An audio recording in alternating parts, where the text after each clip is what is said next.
중국 문자의 이해, 한자의 기원설.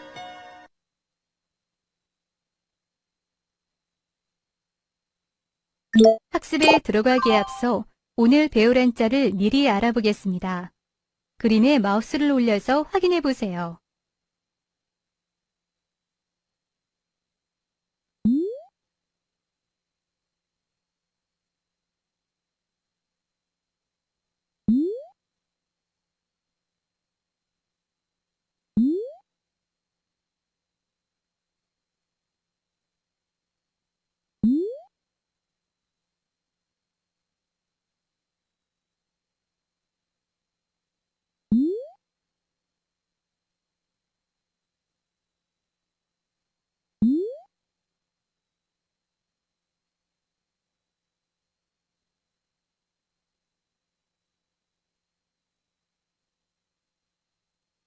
학습에 들어가기에 앞서 간단한 퀴즈를 풀어보도록 하겠습니다.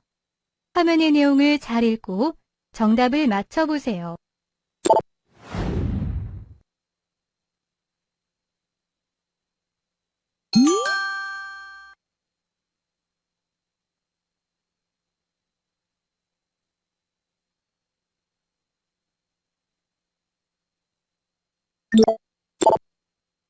이번 시간의 학습 내용과 학습 목표입니다.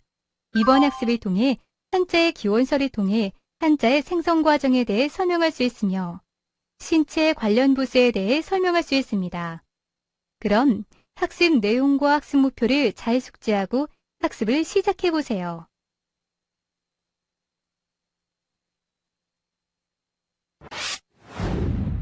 워밍업. 중국 문자에 의해 제1주차 2강 강의입니다. 이 시간에는 우리가 전 시간에 다양한 문자의 기원에 대해서 학습한 바 있습니다. 이 시간에는 그 가운데 특정 지역, 즉 중국, 이 동아시아 지역 한자의 기원에 대해서 살펴볼 것입니다. 즉 가장 대표적인 기원설인 창제의 사관이었던 창을의 조자설, 즉 새와 짐승의 발자국을 본떠서 만들었다고 하는, 그리고 한자의 모체인 서계를 창제함 등등에 대해서 우리가 살펴볼 것입니다. 그리고 신체 관련 부수로서 지난 시간에 이어서 사람 몸 전체를 나타내는 부수들이죠. 가지런할 비자, 아이 아자, 걸어다니는 사람 인자라고 합니다. 그리고 시체 시자, 선비사자, 신하신자, 뼈 골자, 뼈가 앙상할 앙자, 작을 요자, 쌀 포자, 병부절자, 병력자, 이런 등에 대한 한자 부수를 알아볼 것입니다.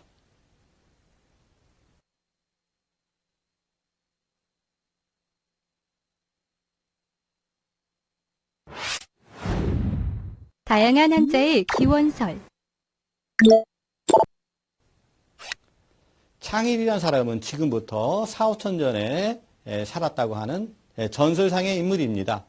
실존했는가 여부는 지금 우리로서는 알 수가 없죠. 그 모양은 앞면에 4개의 눈을 가지고 있다고 하고요. 당시 황제의 그 사관이었다고 합니다. 위에 창일에 대한 이미지가 보이죠. 그 당시 사관이었던 창일은 새와 짐승의 발자국 모양을 본떠서 한자의 모체가 된 서계를 창제하였다고 할 수 있습니다. 구체적으로 설명을 한다면 창일 문자 발명에 대한 전설은 4, 5천년이나 된다. 그에 대한 기록은 제자 백과서인 순자, 한비자, 여시춘추, 회남자 등에 소개가 되어 있고요. 지난 시간에 설명한 허신의 설문해자의 서에도 이 창일이 문자를 만들었다, 즉 한자를 만들었다고 하는 말이 나오고 있습니다. 즉 창일은 당시 황제의 사관으로 당시 중대한 사실을 기록하는 임무를 가지고 있었죠. 하지만 사람들의 말을 기록할 수 있는 문자가 당시에는 없었습니다. 따라서 문자를 문자의 역할을 할 것을 발명하려고 하는 생각을 가지게 됩니다. 그래서 밖에 나가 새나 짐승의 발자국 모양을 보고 분명하게 분별할 수 있어서 어떤 영감이 떠올랐다고 합니다. 즉, 땅 위에 막대기로 일생생활에서 볼 수 있는 동식물들의 대체적인 모양과 독특한 부분적인 형태를 그린 후에 사람을 불러서 이러한 그림들이 구체적으로 어떠한 사물을 가리키는 것인지 확인을 시켜보았습니다. 창의는 이러한 방법이 성공을 거두게 되자 점차 확대하여 많은 문자가 사람들의 동의를 얻게 되어 한자가 탄생되었다고 합니다. 그 기록의 예를 든다면 회남자 본경에 창일이 문자를 발명하였을 때 하늘에서 쌀알 같은 비가 내렸고 땅 위의 귀신들은 대성통곡을 하였다고 합니다. 하지만 이 창일 조자설은 단지 전설에 불과합니다. 이 문자는 구체적으로 이 한자는 한 사람에 의해서 발명되었다고 할 수 없겠죠. 즉 한자는 수많은 사람들의 수많은 시간에 걸쳐서 만들어진 합작품으로 오랜 시간의 경과가 흘러 체계화되었다고 할 수 있습니다. 즉 인류의 생활, 활동과 교류의 발전으로 한자는 완벽한 체계를 갖추게 되었고요. 고고학의 발굴로 가장 늦은 시기는 은상시대로 한자의 체계가 이미 당시에 완성되었다고 학자들은 말하고 있습니다.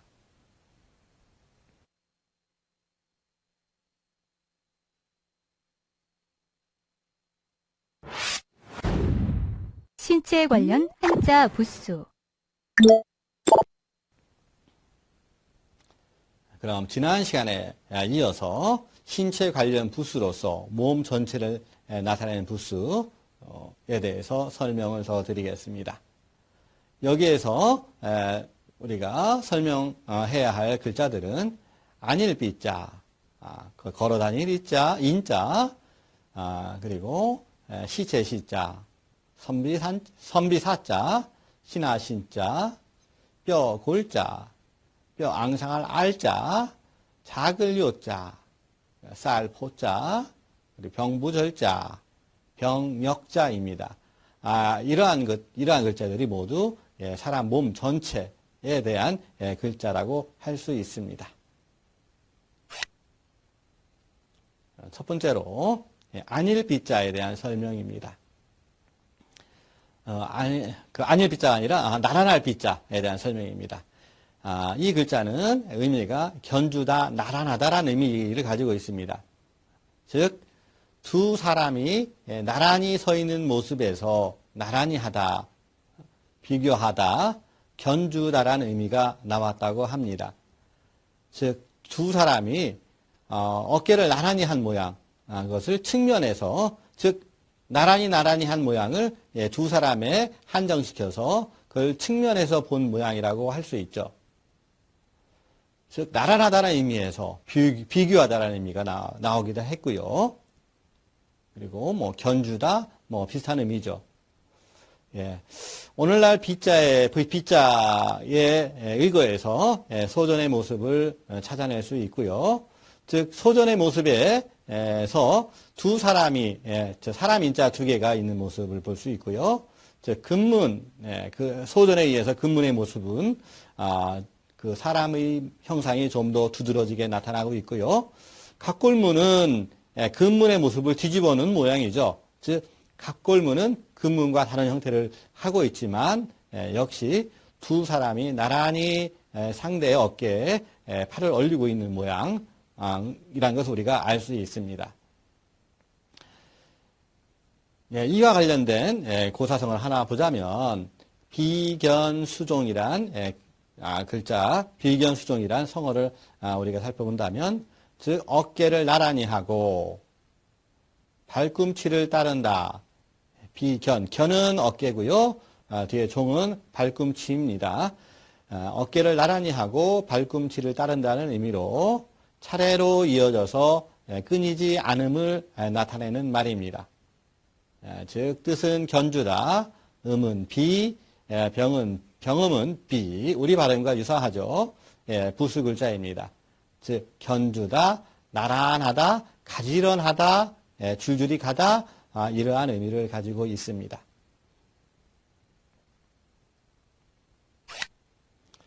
다음 글자는 걷는 사람인에 해당합니다. 이 글자는 주로 글자의 아래 부분에 주로 쓰이고 있고요. 낫글자로는 쓰이지 않습니다. 물론 간체자로 아이아자의 간체자로 대치자로 쓰이기도 하지만 본래 이 글자는 다른 글자의 일반적인 한자의 아랫부분에 쓰이는 부수로서만 쓰이는 글자임을 우리가 알 수 있습니다. 소전과 금문, 각골문의 형태에서 그 안에 사람이 있고요. 즉 걸어가는 사람의 모양임을 알 수 있습니다. 즉 자원은 걸어가는 사람의 다리 모양을 즉 다리가 강조된 글자임을 우리가 추측할 수 있습니다. 참고로 말씀을 드리면 인자가 즉 글자 아래, 즉 아래 발에 사용될 때만 쓰이기 때문에 부수의 역할은 인과 동일하다고 할 수 있습니다. 즉 인과 동일하지만 그 뜻의 의미는 즉 걷는다라는 의미를 또 많이 가지고 있고요. 후는 걷는 사람, 음은 인, 병음은 얼, 그리고 간체자로서는 이게 아이, 아자에 대한 대체자로 쓰이고 있다라고 할 수 있습니다.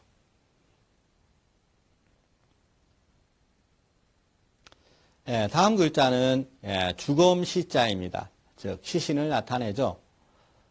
사람 인자가 우리가 금문과 각골문의 형태를 보면 사람 인자의 모습과 유사함을 알 수 있습니다. 그런데 그 다른 점은 사람 인자가 그 아래 부분이 곧은 반면에 그 시신 시자, 주검 시자는 이 아래 부분이 왠지 떨리고 있는 모양, 힘이 없는 모양을 우리가 볼 수가 있죠. 즉 다리에 힘이 풀려서 고꾸라져 누워 있는 모양을 본뜬 글자입니다. 혹은 무릎을 굽히고 앉은 모양을 본뜬 글자라고 할 수도 있어요. 따라서 다리에 힘이 풀려서 고꾸라져 있는 사람, 즉 몸에 힘이 없이 몸에 맥이 빠져서 죽어 있는 사람, 즉 시신을 말한다고 합니다. 각골문과 금문의 형태는 사람 인자의 형태와 유사하다. 다만 아랫부분에 있어서 약간 굽은 것이 힘이 없어 보인다. 따라서 힘이 없는 사람, 맥이 빠진 사람, 숨이 없는 사람, 시신을 나타냅니다. 해서와 예서, 오늘날의 문자에서 우리가 소전의 글자를 추측해냈고요. 다시 소전에서 금문과 각골문의 글자를 추측해냈습니다. 뜻으로는 주검, 음으로는 시, 병음으로서는 시라고 합니다. 부수 글자이고요. 고사성어로서 주시행육이라는 말이 있습니다. 주시행육. 즉, 이 말은 달리는 송장과 달리는 시신과 걸어가는 고깃덩어리란 뜻으로 몸은 살아있어도 정신이 없는 사람을 일컫는 말로 아무짝에 쓸모가 없는 사람을 말한다고 합니다. 즉 주시행육은 달리는 송장과 걸어다니는 고깃덩어리, 즉 쓰잘데기 없는 사람을 일컫는다라고 우리가 이해하면 좋을 것 같습니다.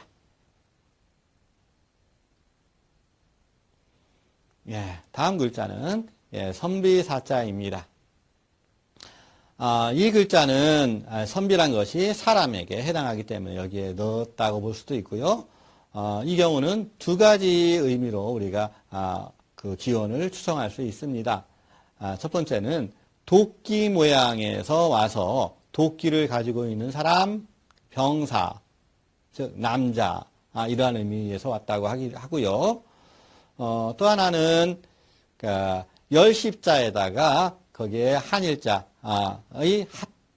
열십자에 그 아래에 한일자 하나가 더해진 글자로 하나를 배우면 하나를 알려주면 열을 깨우친다.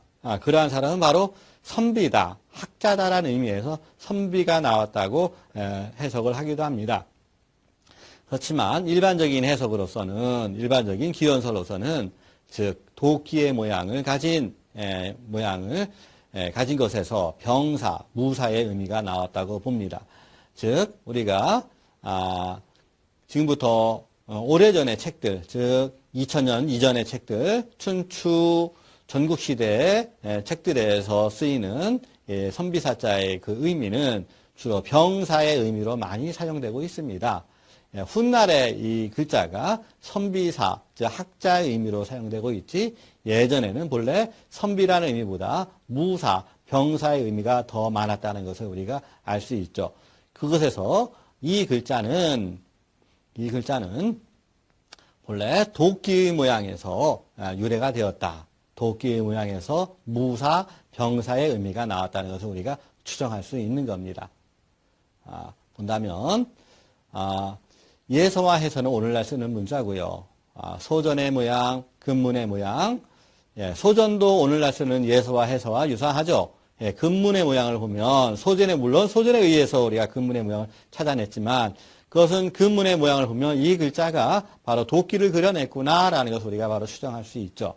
그래서 뜻으로는 선비, 학자, 본래 뜻은 무사, 병사, 음으로는 사, 병음은 시라고 하고요.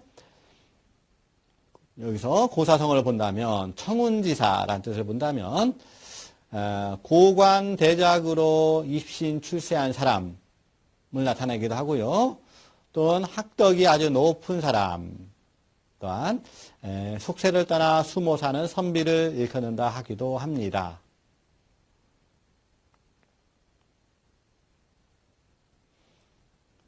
다음 글자는 신하 신자입니다. 이것도 두 가지 견해가 있습니다.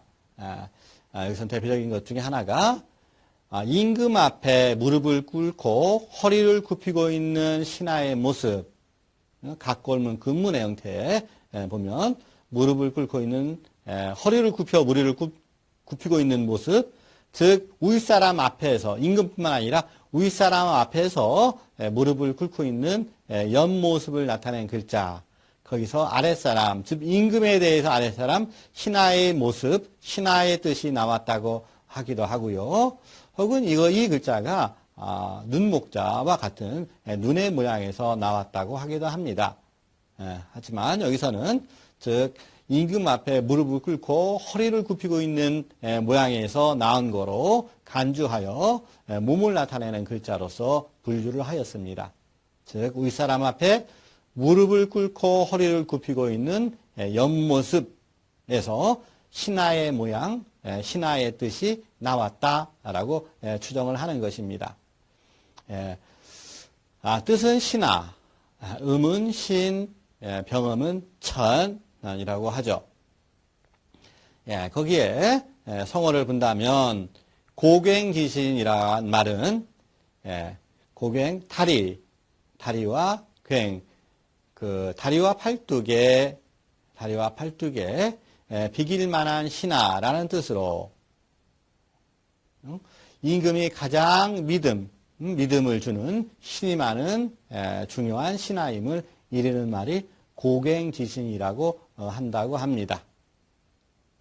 그래서 이 신하신자는 두 가지 자원 중, 즉 윗사람 앞에 무릎을 꿇고 있는 데서 나온 신하의 의미, 또 한 가지는 사람의 눈의 모양에서 유래하였다고 하는 두 가지 경우에서 여기서는 임금 앞에, 즉 윗사람 앞에 무릎을 꿇고 있는 모양에서 나온 글자로 여기서는 분류를 하겠습니다.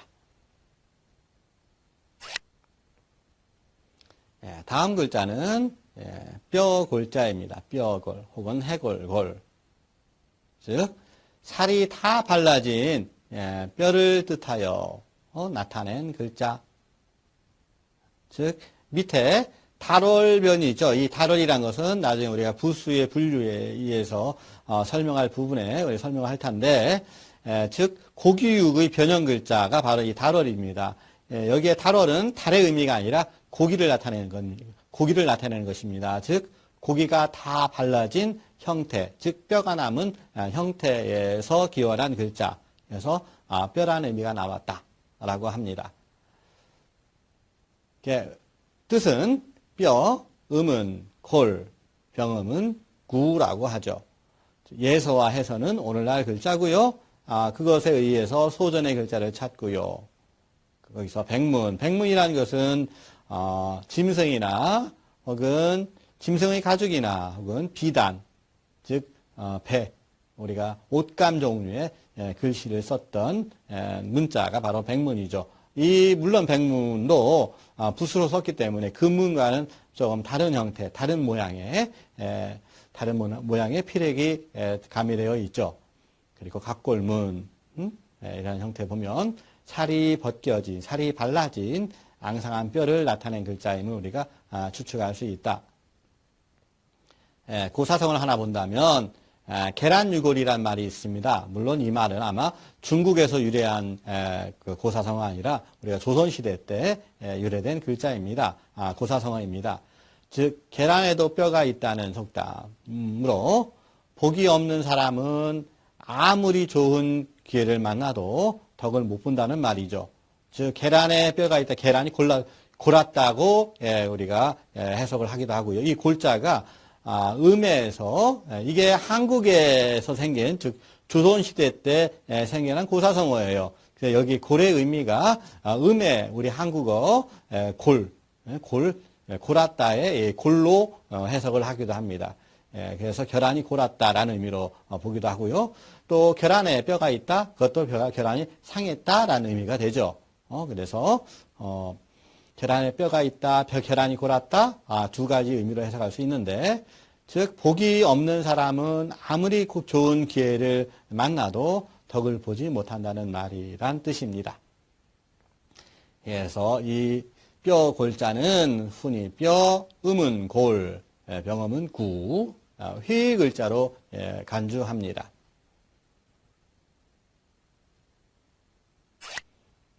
다음 글자는요, 앞에 글자도 뼈에 해당하는 글자인데요. 글자고요. 이 글자도 뼈에 해당하는 글자입니다. 앞에 글자가 뼈를 발라낸 그 모양을 그냥 그대로 나타낸 글자인 반면 이것은 뼈를 발라낸 뼈의 모양이 아주 흉측한 모습, 그 잔악한 모습, 잔악하다, 그래서 아주 몹쓰다, 이런 뜻을 추출해낸 겁니다. 뜻으로는 그래서 뼈가 앙상하다, 음은 알, 그리고 중국 발음으로는 따이라고 합니다. 즉, 이 부수 글자는 주로 죽음과 관련된 의미로 활용이 됩니다. 단독으로 활용될 때만, 표현될 때만 뼈 앙상하다란 말로 쓰이지만 부수로는 그 명칭도 의미대로 죽을 사변, 즉 죽음에 해당하는 의미로 주로 활용이 된다고 보면 좋을 것 같습니다. 예서와 행서, 예서와 해서는 오늘날의 문자, 그것에서 우리가 소전의 문자를 추측할 수 있고요. 그 소전의 문자에서 다시 각골문의 글자를 추측할 수 있는데요. 각골문에 있어서는 앞에 뼈 골자와 크게 다르지 않음을 우리가 알 수 있죠. 즉 앞에 뼈 골자는 단순히 뼈를 나타낸 반면 이 글자는 똑같이 살을 발라낸 글자이지만 주로 죽음의 의미로서 많이 쓰이고 앞에 설명한 뼈 골자는 주로 뼈다귀의 의미로 주로 많이 쓰인다라고 우리가 이해하면 좋을 것 같습니다.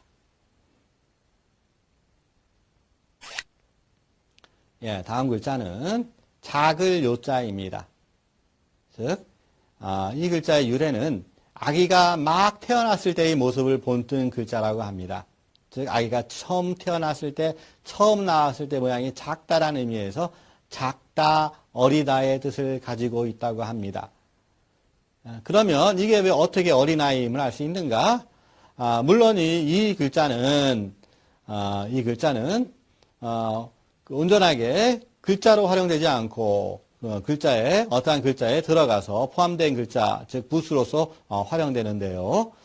따라서 이거에 대한 뭐 행서, 초서, 예서는 없고요.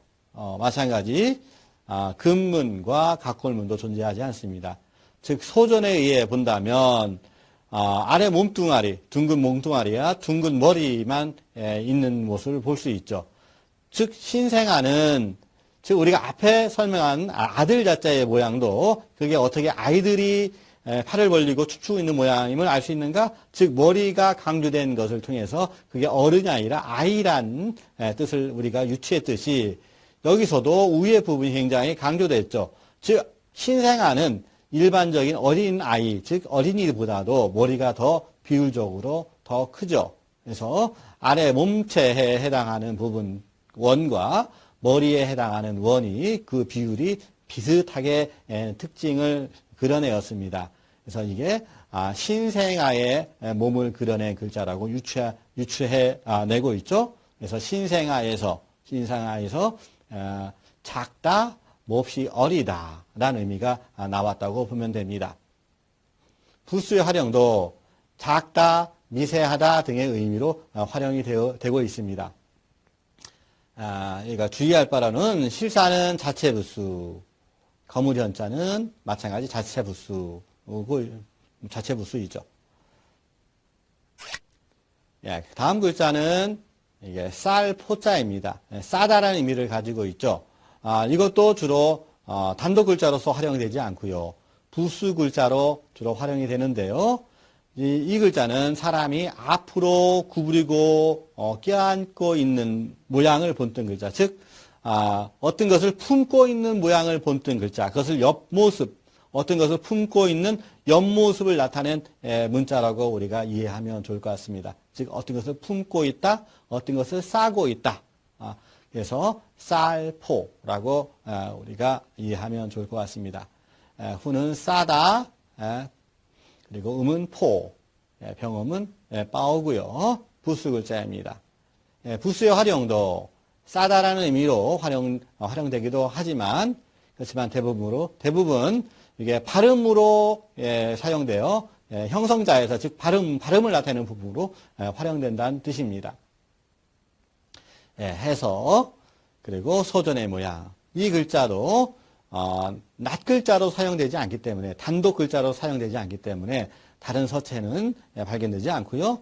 해서와 소전의 이 모양을 우리가 찾을 수가 있겠죠. 그 다음에 병부절자입니다. 병부절. 병부란 말은 예전에 서로가 헤어질 때 언제 만날지 모르잖아요. 특히 어릴 적에 만나면 모습이 변하고 혹은 못 만나게 되면 그 자손대에 만나게 되는데 서로가 인연이 서로가 약속한 사람이라는 것을 확인하는 방법이 이러한 병부 즉 어떠한 나무 쪼가리나 옥 같은 것을 둘로 쪼개서 그것을 맞춰서 일치하면 우리가 서로 약정했던 사람이라는 것을 확인하는 그런 것이 바로 병부라고 합니다. 그래서 이 병부의 의미가 바로 그런 의미고요. 이 병부절자는 그 모양이 마치 사람이 무릎을 꿇은 모양을 본뜬 글자라고 보고 있고요. 즉 병부를 또한 둘로 나눈 그 반쪽의 모양을 본뜬 글자로 보기도 합니다. 그래서 오늘날 뜻은 병부, 음은 절, 병음은 지혜라고 합니다. 해서의 모양, 앞에 그에 의한 소전의 모양입니다. 그 다음에 병역자입니다. 이 글자는 병을 앓고 있는 사람이 어떤 물건에 몸을 기대고 있는 모양을 본떠 병이 앓고 있는 모양을 뜻하는 글자입니다. 이 글자도 독립된 글자로 쓰이지 않고요. 부수로만 활용이 됩니다. 뜻은 병들다, 음은 역, 발음은 니에라고 합니다. 그래서 이러한 형태를 가진 글자들은 모두 병과 관련된 뜻을 가지고 있다고 생각하면 좋을 것 같습니다.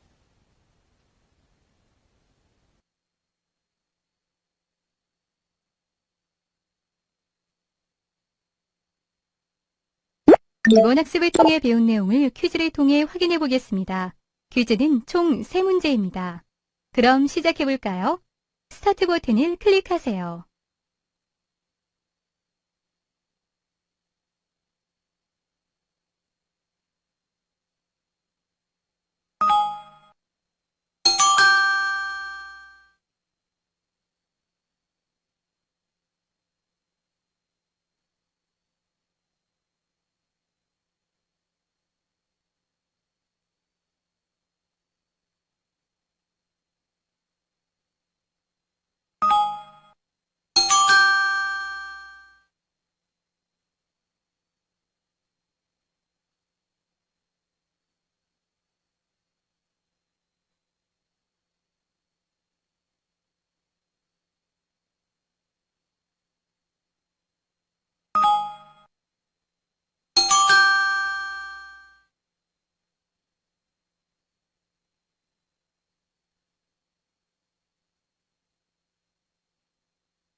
오늘 학습한 주요 내용입니다.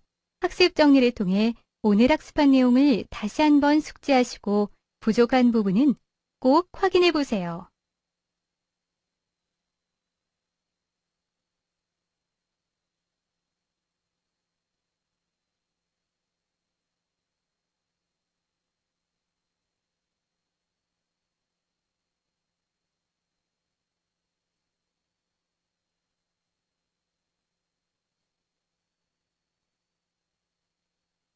이번 시간에는 한자의 기원설에 대해 알아보았습니다.